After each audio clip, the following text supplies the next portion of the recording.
Welcome to the Success Ascent. My name is Pat Mancuso, the creator and host of our show, and I am excited you are here today with us.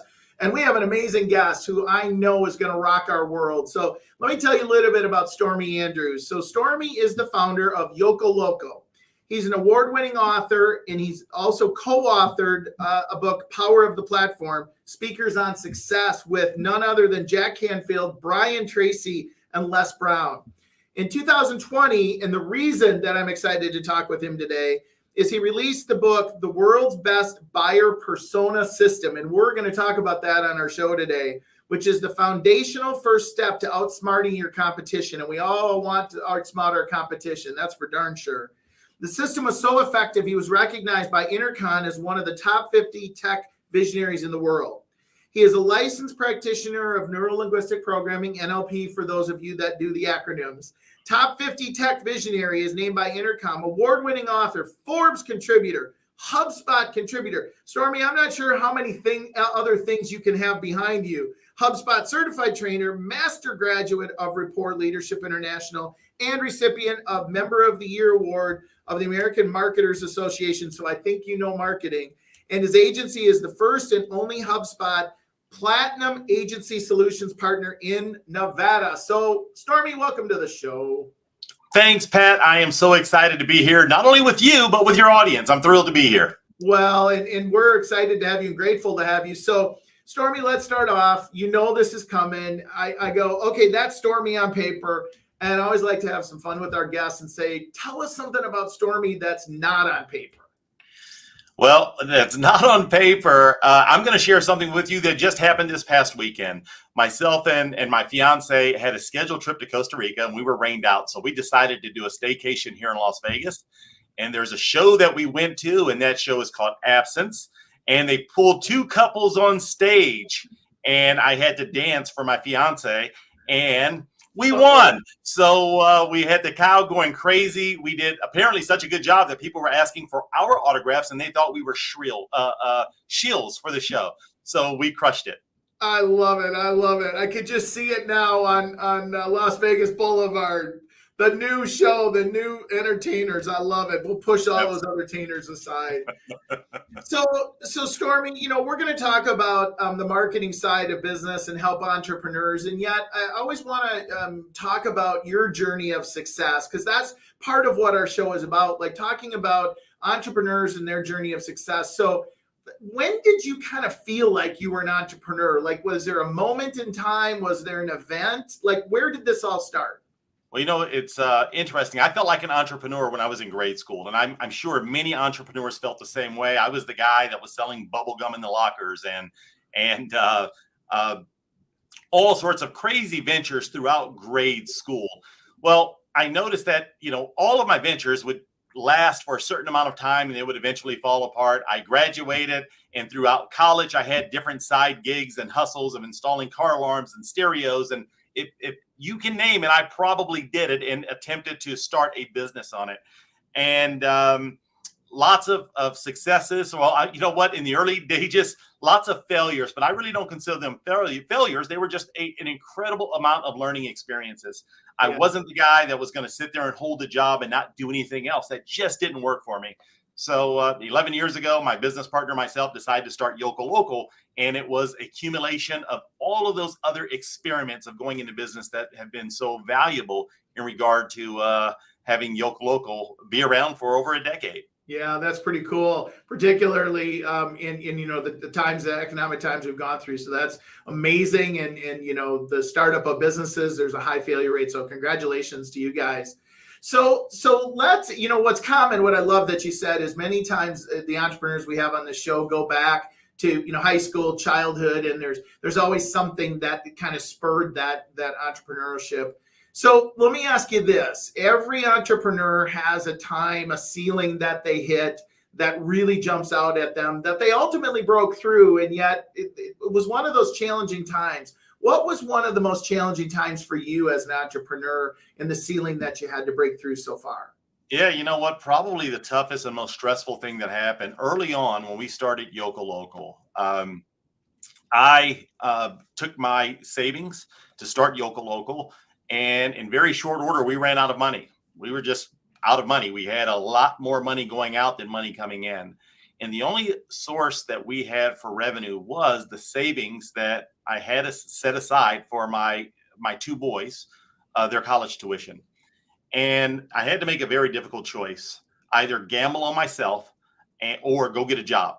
And I had to go to my ex-wife. To her credit, I went to her and I'm like, hey, listen, I either got to shut down Yokel Local or I need to raise the college tuition funds. And I'm pretty confident. I know I've got a 2-year window that I can make that money up and get those funds back to where they were. And it was very, very stressful because it just wasn't about the business. It was my kids' future. And that was just an incredible gamble. It knocked me on my teeth. There were times where I thought we were going to fall flat on our face, but fortunately, we were able to prevail. And fortunately, we did it because it just took a little bit longer to get that level of revenue and success that we needed to be a sustainable business. Yeah. And it was that little extra, that additional funding that was required. One thing I knew I didn't want to do was get outside investors. I work for other companies in the world of corporate America. And when the investors come in, it's been my experience that it's less about the customer and it's more about the profit. And those relationships, at least the ones that I experienced, I didn't want to be a part of. So I had always been hesitant and resistant to bring in outside investors. I figured we'd bootstrap it.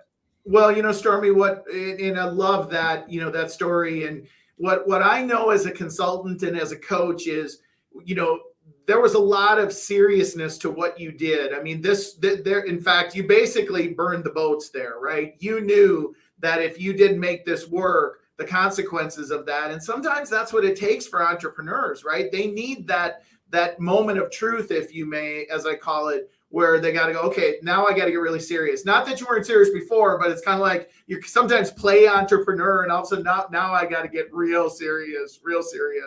So let me ask you another question. In your journey, what have you found in being an owner, an entrepreneur, a thought leader? What have you found that if you knew back when you started, you would have done sooner, you'd be farther along? Like, was there one thing that, you're like, ooh, I found that out later. I wish I would have known it sooner? Yeah, you know what? I probably would have hired a business coach right off the bat. I would have had a more substantial business plan. When we started the business, we not only we bootstrap it, we just figured, hey, we're two smart individuals. We can do this and nobody can really tell us what to do. We've got this. And I don't know, 5 or 6 years ago, whatever the time frame may have been when we hired a business coach, having that person on the outside of the glass looking in, giving solid advice and not really being concerned about our feelings. And sometimes those meetings, we go into them, we're scared, we're, intimidated because he's going to say some things that we just don't want to hear, but it's the truth. And our business coach has helped us make far superior decisions than we would have made on our own. And just having that outside counsel has been incredibly important. So that's one of the things. If we were to go back to the beginning, I would hire the business coach at the beginning because he probably would have required that we had a more substantial business plan and a little less willy-nilly and someone to hold us accountable from the very beginning. We wasted a lot of time, energy, effort, and money by not having him around. Well, and you know what is, Stormie, interesting again, almost common with the entrepreneurs I've interviewed over the last year plus, two things. I wish I'd hired leverage sooner, and I wish I had a coach and a mentor sooner. So very common, nothing surprising there as a coach and as a consultant. So one last question, then we're going to shift over to the buyer persona conversation. If you were talking with a 21-year-old version of yourself who was going to be an entrepreneur, what advice would you give them? To the 20-year-old version of myself is the fact that not only do you not know everything, you know nothing. And once you feel like you know everything, that's just confirmation that you know nothing. Listen to the people that have come before you. Seek out their advice. Seek out their mentorship. Seek out their knowledge, because if you find the right people, they will be there to help you. Be humble about it. And that's the one thing that I would absolutely 100% share with my 20-year-old self is you don't know anything, and be proud of that. Put yourself in rooms with people that do know something and continuously learn. And that would be the number one advice I'd give myself. Great title of the book. You don't know Jack, and if you think you know Jack, you don't know Jack. I love that. Absolutely. I love that. I think I'm going to get that title and write that book. Okay, so let's shift gears. You wrote this book, The World's Best Buyer Persona System, and You hear everybody talking about, you need to know your customer avatar. You need to, make sure that you develop your niche. And yet when we talked in the beginning, you've actually nailed this in this book. And so talk about first, where did this idea start? So it's interesting. Going back to my introduction, you had mentioned that I co-authored a book with Jack Canfield, Brian Tracy, Les Brown. Well, the chapter that I wrote, that I contributed, was about effective communication techniques. I had a very successful career in sales. And it wasn't because I was a better salesperson. I was just better at getting into rapport with a wide variety of people, regardless of their background, their belief systems. We would just get into rapport and they would want to do business with me. Well, then the world started changing and started going digital. And one of the things that I noticed is that these digital assets were lousy at getting into rapport with people, because these digital assets, and what I mean by digital assets, whether that's your website or social media postings and so forth, they were a lot of factual information about the company and information that your customer, your potential prospects on the other side were just hearing noise, blah, blah, blah, blah, just another person talking about themselves. And I struggled with it, being able to connect on an emotional level with a digital asset. So I wanted to take what I was doing in the real world, the belly to belly communication. Okay. And I worked on it for years. How could we make digital assets have a greater level of getting into rapport with clients? And that's how the world's best buyer persona system was built. It was taking that real world scenario and plugging the right amount of information into your content. So this way you're just increasing the likelihood of your digital assets getting into rapport so they can be a more effective employee for you. So I'm going to ask you this question so you talked about businesses thinking of their their folks as digital employees. Talk more about that. Yeah, let's think about a traditional employee, right? With the traditional employee, you've got payroll, you've got benefits, you've got sick days, you've got all this other this minutia associated with your typical employees. Right. And with that being said, you spend a lot of time, energy, and effort training them, having employee manuals, giving them the resources that they need, so at least they have the opportunity of succeeding. But when it comes to your website, right, that is a very, very important employee. Oftentimes, it's the first employee that someone will come across when they're considering your brand, the very first one. So it needs to be a good ambassador of your brand. Also, when they want to start communicating with your brand, it starts with your website in many cases. So it needs to be a great spokesperson. It needs to be a good salesperson. It needs to be empathetic to your ideal prospects and customers. Unfortunately, most businesses haven't thought of their websites in that regard. They think of their websites as nothing more than a digital billboard. And then they wonder, why isn't my website doing a better job? I hear all of these success stories about people making millions or billions of dollars from their website, and mine is doing absolutely nothing. Well, maybe, just maybe, you haven't trained your website. So is it the website's fault that it's not doing what it should be doing? Or is it your fault because you haven't given your website the tools and the resources that it needs to effectively communicate with your most ideal prospects?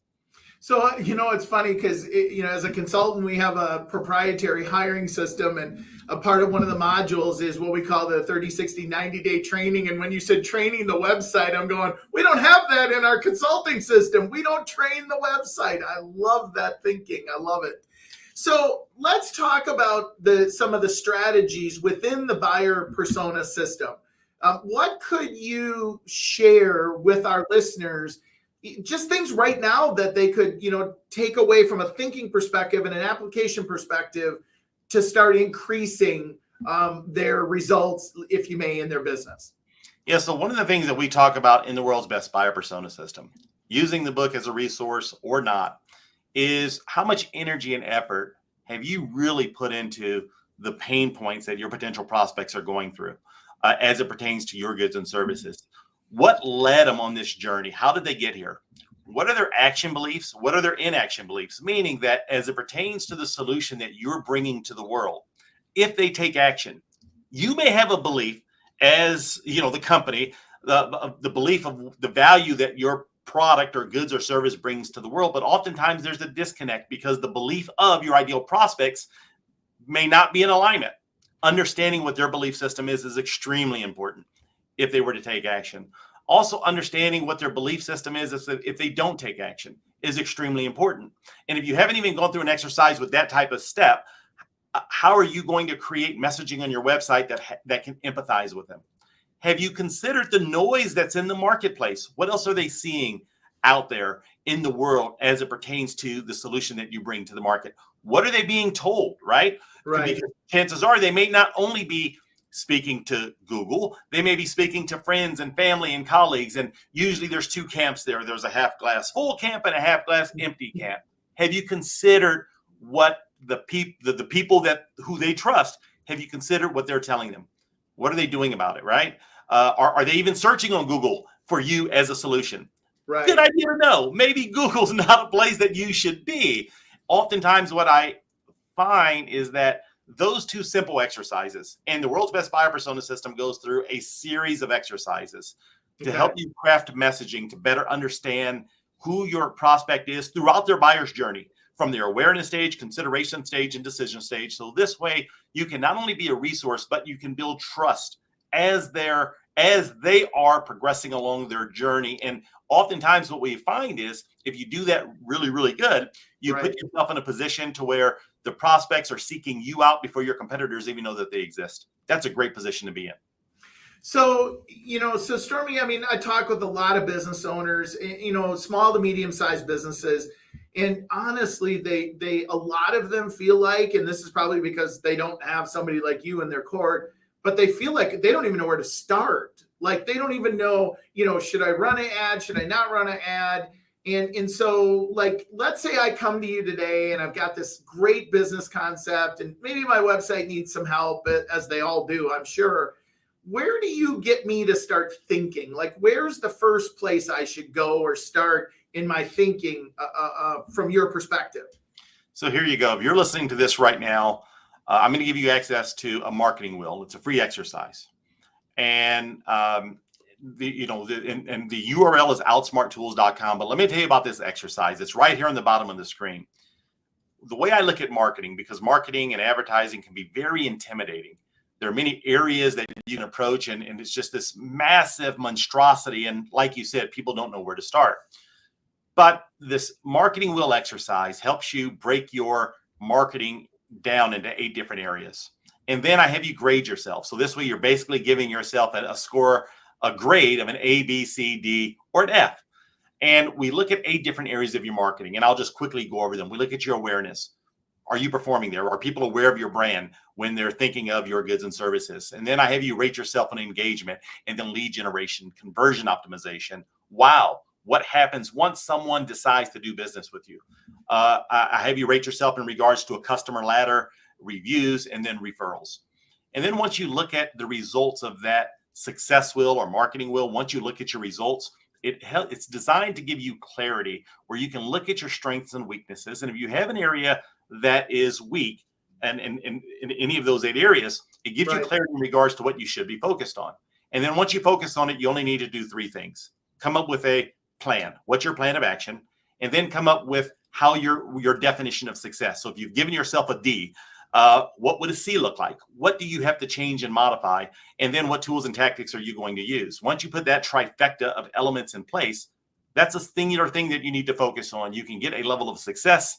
And then what happens, you worry about the next element on the marketing wheel.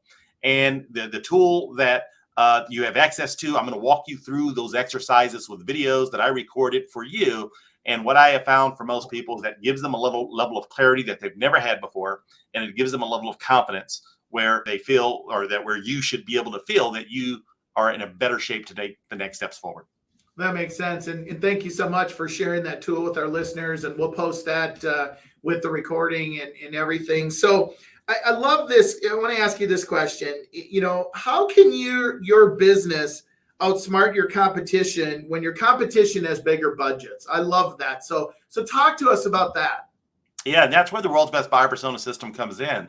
The one commonality that I find across from one business to another is that there hasn't been enough energy and effort put into their ideal prospects, their pain points, their emotions, their weaknesses. You see, when businesses approach me and they're like, "Hey, Stormie, I want to retain your services because I want to outsell, I want to outgrow." I'm like, okay, let's back up just a moment. We can do that. One route we can go is outspend everyone in the market. We will, get some traction there. Don't know how profitable it will be, but we can certainly outspend. But I think a much better route is to outsmart. And to outsmart is, and the way to outsmart is understanding your ideal prospect throughout their buyer's journey. And let me say that again, having a greater understanding of your ideal prospect throughout their journey, whether it's the awareness stage, when they're just aware that they may have a potential problem happening, the consideration stage where they're considering the various alternatives to you, and then the decision stage between you and your competitors. The greater your understanding is, and the greater you're able to take that understanding and put it to your digital assets, it puts you in a position where you're able to outsmart, because now you're fishing upstream. Yeah, I mean, it makes so much sense. It makes so much sense. The one thing I also heard you say, which I really loved when it came to the your ideal client, is it's not just the problem you solve, it's the pain that if it's not solved. And I don't think we think enough about that, right? We just think about the pain that we solve. So one last question before we get to talking about some great advice you've always gotten. Talk to us about post-COVID. Like, what are you sharing with businesses around what you do with the post-COVID world? Well, it's interesting. When COVID hit, at Yokel Local, we're located here in Las Vegas. And one of the things that we had to do, fortunately, we had the world's best buyer persona system, is when COVID hit during the course of a week, we had a lot of our clients. The phone was just ringing. Hey, we need to pause our services. We need to cancel our services. Where our revenue went down 63% in the course of that week. And we were like, oh no, it was a bad word moment for us. And it got to the point we were just laughing about it. We quickly went back to our persona, and we looked at how the world had shifted. So we rebuilt new personas based on the pain points, the issues, the struggles. If the world shifted, we realized that there is a strong possibility that our ideal client has shifted. And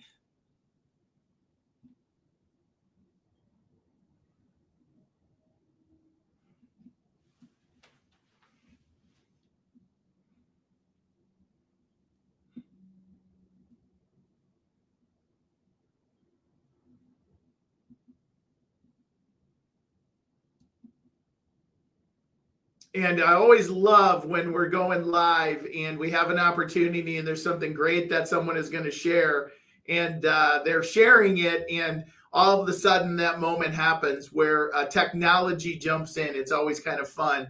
So I know that Stormie is going to jump back on here and hopefully connect and share some final thoughts with us.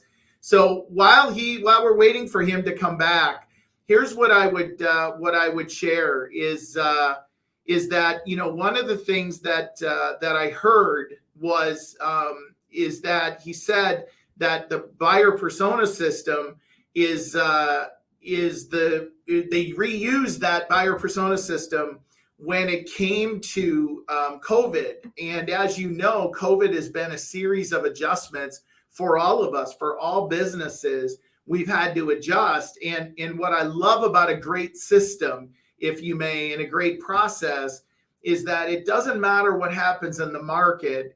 As a business coach and consultant, I'm always sharing with my clients, it's not about the market, it's about how you respond to the market.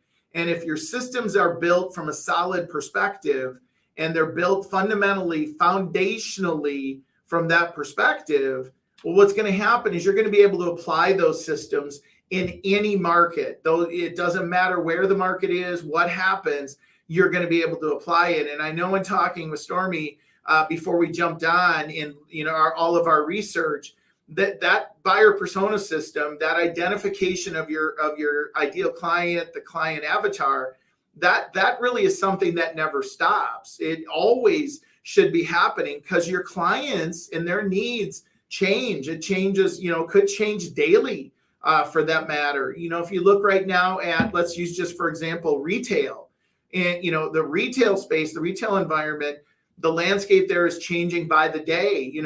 First you had supply chain shortage issues, and then they have employee challenge issues, and now they have product on the shelf issues, and so that what I loved about what Stormie was delivering was the buyer persona system and the ideal client, their needs, and the needs that if they don't solve their problems, the impact there. So things happen. It's always fun going live in our deal there. And so what I would share with you is this. We'll kind of tie up the show here, and hopefully Stormie can jump back on in the next 30 to 45 seconds. Here's the thing, ladies and gentlemen. The cool thing about live stream is it's really live. It's really the real world, and real world technology happens. And we always prepare for this as a group, as the Success Ascent. We always tell our guests, if something happens, technology happens, jump back on. We'll just keep the show going, which we're doing right now. And we haven't seen Stormie jump back on. So what that tells me is maybe there was a power outage where he was at. Oh, wait a minute. Looks like we have him back. May have him back. Stormie, you're back. I'm on my phone. I don't know what happened. It looked like the internet has gone out. Well, so. You know what? I was just dancing, and I just said, that it was probably a power outage. So let's do this, because obviously, the phone is going to be great, and yet you were sharing that final thought around COVID. So do you remember you were kind of left off where the customer avatar, you took buyer persona, you adjusted that in the customer avatar, and look at this, we lost him again. Oh, you guys, this is so fun. This is so fun. Now, here's what I trust that you take away. As a coach and as a consultant, we're not perfect. Things happen to us, and yet it's not what happens. It's always about how you respond. So you just take it in. You go, you know what? This is cool. It happens to everybody. It happens to highly successful people, Tony Robbins, you name it. Stuff like this happens. So I just want to thank you for being here today. I want to thank you for your support. I want to share with you again, go to Stormie's website, outsmarttools.com. And he talked about a great resource there. Stormie, you're back. I'm back again, and I don't know what's going on in our internet today. Normally, it's a lot more reliable, but I am back now. So it's probably one of your competitors trying to jump into our show. So let's do this. Let's kind of put a ribbon on this. So would there be one final thought you would share as we kind of leave our listeners today? One final thought that you would share, in what you do as a business owner, entrepreneur? Yeah, absolutely. Regardless, going back to the advice I would give myself as a 20-year-old, sometimes I find myself thinking, I know, and it's right then is when I start to question. And I now embrace the fact that maybe I just don't know. And I look for individuals that have done it, that have come before me, and I seek their counsel. I've been extremely blessed having just an incredible resource of people. And oftentimes, it's that advice and that other perspective that I get sends me on a much better path than I would have gone on my own. Yeah, I love that. Well, and Stormie, this conversation today is related to just what you said. We were put in contact with somebody who did one of our prior shows, and they said, you need to talk to Stormie. He'll knock it out of the park, and he'll share some great things. And so I'm just so glad that you were able to join us today and that they made the intro. So, ladies and gentlemen, I want to close out our show today. First, you can go to www.patmancuso.com/podcast. You can go, it will be right there. You can listen to any of our episodes there, as well as go to your favorite source where you get your podcast. Please subscribe, leave us some ratings. Those are always good. And please share our show. We know it's having an impact. We love doing it. And we so appreciate all of our guests' time and what they bring to the table. So Stormie, thanks so much for being here today. I appreciate it. And I love how you responded to the little technology glitch. That's always fun. When I just want to say one last thing. On October 30th, my book came out in Audible, and I added a lot more information to the Audible version. Oh, very so much cool. more. So I've doubled the amount of content. So I would highly recommend you check out the Audible. Yeah. It's an incredible. Well, thank you so much for sharing it. Oh my gosh, what a great added value. That's the benefit of Audible, if you may. So Stormie, thanks so much. Appreciate it. Everybody, ladies and gentlemen, as I end every show, be happy, be safe, be healthy until the next time we talk. Take care, everybody. Bye-bye, Stormie.